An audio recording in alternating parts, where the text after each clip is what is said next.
नमस्कार, आपण पाहत आहात YPM न्यूज। लातूर लोकसभेचे उमेदवार सुधाकरजी शिंगारे यांच्या प्रचारार्थ आज देशाचे पंतप्रधान नरेंद्र मोदी यांची सभा आयोजित केलेली आहे। या सभेचं नियोजन लातूरमध्ये चोख पोलीस बंदोबस्तामध्ये होत आहे। आपण बघत आहात माझ्या पाठीमागं एंट्री गेटला पोलिसांचा चोख बंदोबस्त दिसत आहे। आपल्या सोबत एक कोणते गाव आपलं म्हणलं सर? चेरा तालुका जळकोट तालुक्याचे एक नागरिक या ठिकाणी आहेत। आपण त्यांच्याकडून जाणून घेऊया की बोल। या महाराष्ट्रामध्ये भरपूर काही हे शासन आल्यापासून आणि मोदी सरकार आल्यापासून आपणाला जे काही हवं आहे ते या शासनाने आपल्या सरकारने दिलेलं आहे।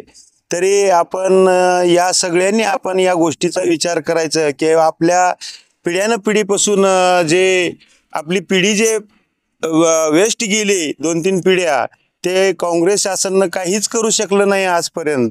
तर आता हे इंटरनेट जे आलेलं आहे, जे काही सुविधा आलेल्या आहेत, आता सगळे गुगल गुरुचे विद्यार्थी आहेत आणि नवतरुण पिढीला हे माझं म्हणणं आहे, सांगणं आहे की आपण कळकळीनं या आपल्या पुढच्या पिढीसाठी आपण काहीतरी या पक्ष नसून तर माणूस कसा आहे आणि ही जोडी एकदम छान अशी राम लक्ष्मणासारखी लागलेली आहे।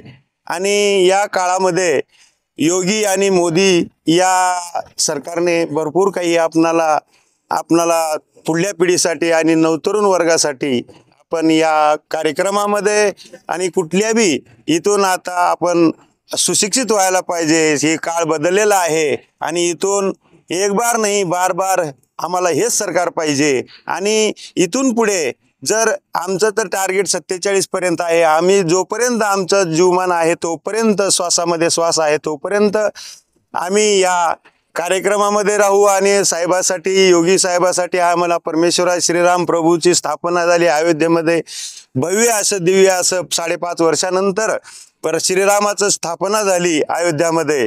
तर असे जे महान पुरुष योगी पुरुष आपल्या या सगळ्या देशाला लाभले आणि त्यातल्या त्यात महाराष्ट्र हा संताचा महाराष्ट्र आहे। असा संताचा महाराष्ट्र आपल्याला जर या संताच्या महाराष्ट्रामध्ये आळंदी राहो, कोणचंही माहूरगड राहो, कोणचा बी पंढरपूर राहो, असे तीर्थक्षेत्र जे आहेत या तीर्थक्षेत्रामध्ये तर शासनाने जर आपण जर सर्वांनी आणि आपल्या या महाराष्ट्र शासनाला जे आपले देवेंद्र फडणवीस साहेब आहेत, खरोखरच त्यांनी आमच्या या मी एक छोटा एक शेतकरीचा मुलगा आहे, साधा शेतकरी, चेरागाव जळकोट तालुका, पांडुरंग यादवराव माझं नाव आहे।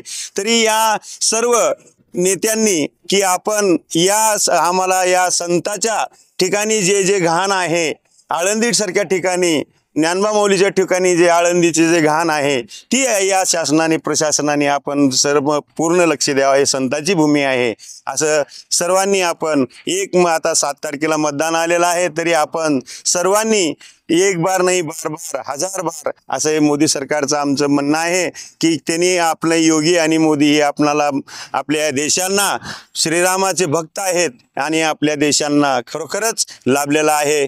जय हिंद, जय महाराष्ट्र।